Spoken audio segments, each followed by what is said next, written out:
A Canadian judge has dropped all charges against a man caught growing over 400 marijuana plants in Canada.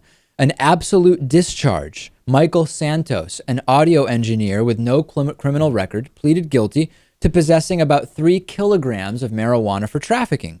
There was a police raid, a battering ram was used to break down his front door, etc., etc. After he was busted, Santos obtained a medical exemption to possess and grow marijuana, which remains valid, as the judge noted.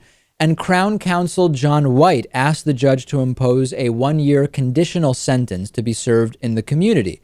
The judge actually decided to grant an absolute discharge, noting that Santos was an otherwise law-abiding, respected member of the community. He was a family man, and that his crime was one with very low moral culpability, akin to violating a regulation. Listen to this quote. This is just so obvious, and just it's sickening that we can't take this point of view here in the U.S. Quote, his conduct was not dangerous or antisocial, and recent polls suggest that a majority of Canadians do not believe such conduct should be the subject of criminal sanctions. The judge added that lawmakers should consider amending or repealing Canada's marijuana laws. This is so logical that it hurts. This is not behavior that has high moral culpability. This is not an individual who is involved in dangerous activity. He's not endangering other people. We're talking about growing a plant here. Cigarettes are legal. Alcohol is legal. Why are we going to treat this like a violent criminal act, which we do in the U.S. in many cases? I think the answer is money.